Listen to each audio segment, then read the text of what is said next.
अस्सलाम वालेकुम वरहमतुल्लाहि वबरकातुहू। स्टूडेंट्स, प्रीवियस लेक्चर्स में हमने सेंटर ऑफ मास और सेंटर ऑफ ग्रेविटी के मतलब काफ़ी सारी मालूमात ले ली थी।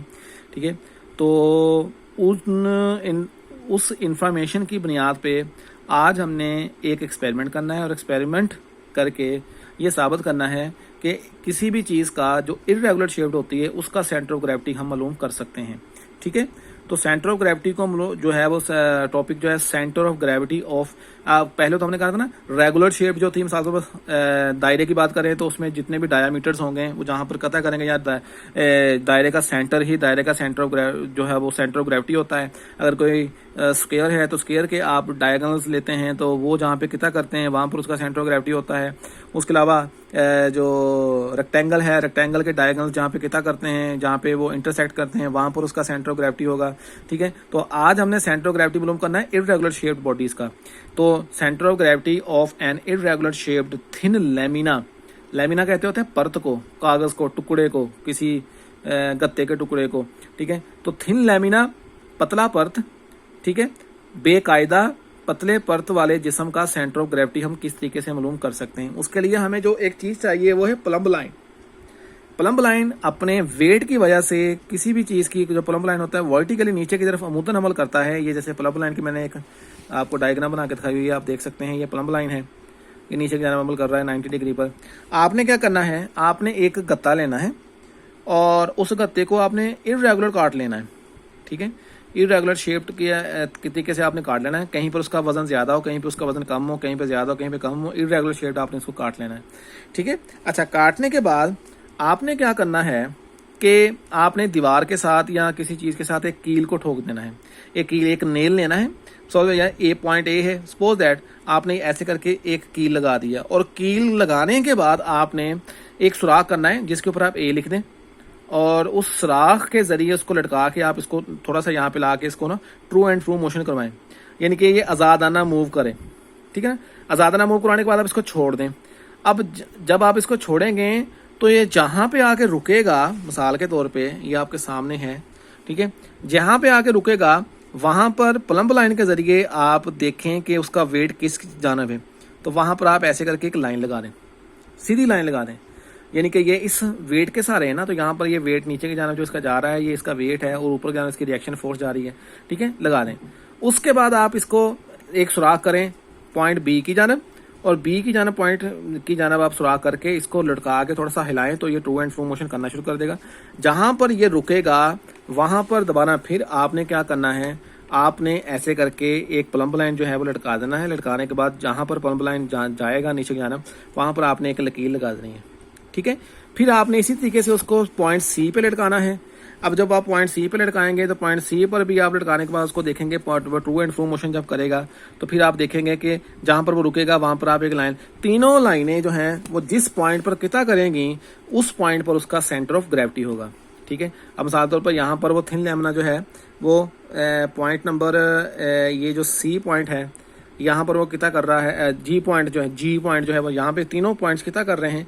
जहां पर तीनों पॉइंट्स कितना करेंगे, चौथा पॉइंट होगा, चौथा पॉइंट कितना करेगा वहां पर जी मतलब उसका सेंटर ऑफ ग्रेविटी सी जी होगा, उसका सी जी होगा, यानी कि उसका सेंटर ऑफ ग्रेविटी होगा। तो इस तरीके से आप किसी भी चीज का इर्रेगुलर शेप्ड किसी भी जिस्म का जो होता है सी जी होता है, सेंटर ऑफ ग्रेविटी होता है, वो मालूम कर सकते हैं। ठीक है, आगे एक छोटा सा टॉपिक है बेटा जो टार्क के ही मतलब है, that is called couple.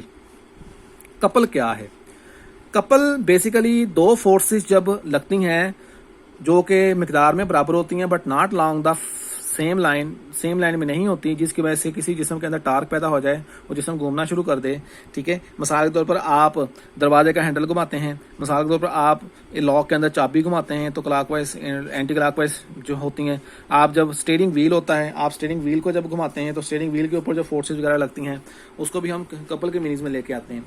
Basically मिसाल के तौर पर ये आप एक डायग्राम देखें, ये देखें आप, ये कार का स्टीयरिंग है, तो जब घुमा रहे हैं तो एक इधर से फोर्स लग रही है आपके हाथ से, एक इधर से लग रही है, इधर से अगर वो पुश कर रहा है तो इधर से वो पुल कर रहा है, या इधर से अगर पुल कर रहा है तो इधर से पुश कर रहा है, ठीक है। इस तरीके से जब किसी भी चीज़ के ऊपर दो फोर्सेज लगने से दोनों फोर्सेज जो हैं वो सेम लाइन में ना हो लेकिन मैग्नीट्यूड में बराबर हों और दोनों तरफ से वो उसके अंदर रोटेशनल टार्क पैदा कर दें, तो उस फोर्सेज को, दोनों फोर्स को इकट्ठा मिला के हम कपल का नाम देते हैं। जब दो बराबर फोर्सेज मुखालफ पैरेलल फोर्सेज एक ही जिस्म पे दो अलग-अलग पॉइंट्स पर अमल पैरा हों तो बाहम मिलकर वो कपल बनाती हैं।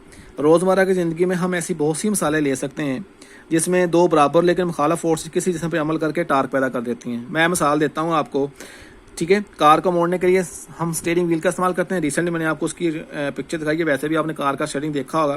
कार को मोड़ने के लिए स्टीयरिंग व्हील का इस्तेमाल करते हैं, दोनों हाथों से हम उसके ऊपर कपल फोर्स मुहैया करते हैं उसको, ठीक है। इस तरह कार या बस या कोई टायर वगैरह हमने अगर चेंज करना हो तो उसके लिए हम ये देखें आप, ये एक होता है, इसको हम कहते हैं स्पैनर, ये वाला। तो एक जब हम इसको पकड़कर जोर से पेज को या नट को ढीला करने के लिए इस्तेमाल करते हैं तो इधर से एक फोर्स लगाते हैं ऊपर की जाना, तो इधर से नीचे की जाना लग रही है। अगर ये फोर्स पुश वाली फोर्स है तो ये वाली फोर्स पुल वाली फोर्स होगी। इसको हम F1 कह देंगे, इसको हम F2 कह देंगे। दोनों तरफ से फोर्स लगती है, ठीक है, फोर्स लगती है। अच्छा, उसके अलावा इस बस या कार स्पैनर की बात मैंने कर ली। नलके की टूटी को खोलते हुए या बंद करते हुए, ताले में चाबी घुमाते हुए, किसी बोतल का ढक्कन या जार का ढक्कन घुमाकर खोलते हुए, तो आप ज़्यादा किसी ढक्कन खोले ना, आप ऐसे बंद करना है, फिर इस तरह खोलें, क्लॉकवाइज बंद करना है। और वो याद है प्रिंसिपल ऑफ मूवमेंट, उसमें हमने किया था।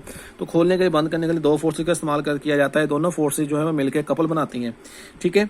अच्छा, तो ये सारा कपल है। कपल क्या है? Couple is formed by two unlike parallel forces. Unlike parallel forces are the forces that are parallel to each other but not along the same line. आपने पढ़ा था, बट हैव ऑपोजिट डायरेक्शन। हमने topic chapter number 4 के starting में पढ़ लिया था। Couple unlike parallel forces वो फोर्सेज होती हैं जो एक दूसरे के पैरेलल होती हैं लेकिन एक ही लाइन में नहीं होती, ऑपोजिट होती हैं, ठीक है। मिसाल तौर पर दो बंदे रस्सा खींच रहे हैं तो एक अपनी जानब खींच रहा है, दूसरा अपनी जानब खींच रहा है। दोनों फोर्सेज अगर सेम लगा रहे हैं लेकिन, यानी कि फोर्सेज पैरेलल लगा रहे हैं लेकिन दोनों एक ही लाइन में नहीं लगा रहे बल्कि मुखालिफ सिमत में लगा रहे हैं। Unlike parallel forces of the same magnitude, जिनका मैग्नीट्यूड सेम हो but not along the same line. जैसे ये एक फोर्स ऊपर को लग रही है, दूसरी फोर्स नीचे को लग रही है, तो इधर से अगर ये क्लॉकवाइज है तो इधर से फिर वो क्या हो जाएगा, एंटी क्लॉकवाइज हो जाएगा, या इधर से अगर एंटी क्लॉकवाइज है तो इधर से क्लॉकवाइज हो जाएगा, ठीक है। तो इससे कपल क्रिएट हो जाएगा, कपल पैदा हो जाएगा। बेसिकली कपल जो होता है बेटा दो फोर्सेज की वजह से होता है। तो यहाँ पर अगर हम यहाँ पे देखें तो अगर स्पैनर की बात करें तो एक तरफ से ये पॉइंट बी है, ये पॉइंट ए है, ठीक है। ये ओ बी, ये मूवमेंट आर्म हो जाएगा, इसको R1 कह दूंगा मैं। ये ओ ए, ये R2 है, दूसरा मूवमेंट आर्म हो जाएगा, ठीक है ना। फोर्स, अगर मैं इसको फोर्स F1 कहूंगा, यहाँ पे लिखा तो नहीं होगा लेकिन मैं आपको बता देता हूँ। अगर ये फोर्स F1 है तो F1 का मूवमेंट आर्म क्या है, ओ ए। F2 का मूवमेंट आर्म क्या है, ओ बी। तो टार का फार्मूला क्या होता है, movement arm multiply by force. अगर मैं इसको F1 कह दूं, इसको मैं F2 कह दूं, ठीक है। तो F1 का movement arm multiply F1 multiply by इसका movement arm, F2 multiply by इसका मूवमेंट आर्म, दोनों का मूवमेंट आर्म, ठीक है। तो उसमें से अगर F1 और F2 दोनों F के बराबर हों तो F को हम कॉमन ले लेंगे, पीछे रह जाएगा दोनों मूवमेंट आर्म। दोनों मूवमेंट आर्म को जमा कर लेंगे तो वो ए बी के बराबर आ जाएगा, ठीक है ना। यहाँ से लेके यहाँ तक वो ए बी है, तो ए बी ओ ए जमा ओ बी, ठीक है ना। ओ ए जमा ओ बी बराबर हो गया ए बी के। तो F जो फोर्स लग रही है और मल्टीप्लाई बाय उसका मूवमेंट आर्म, दोनों को मल्टीप्लाई कर दें।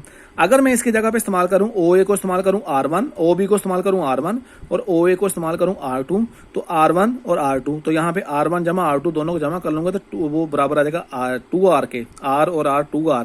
तो इस फार्मूले को हम ऐसे भी लिख सकते हैं F multiply by 2R। R क्या है, रेडियस, ठीक है, यानी कि मूवमेंट आर्म, और 2 क्या है, डबल मूवमेंट आर्म। दोनों तरफ का मूवमेंट आर्म को दो फोर्सेज लग रही हैं, दो फोर्सेज का दो को मूवमेंट आर्म होगा तो वो डबल मूवमेंट आर्म बन जाएगा। तो F मल्टीप्लाई बाय 2R भी इसको लिख सकते हैं, ठीक है।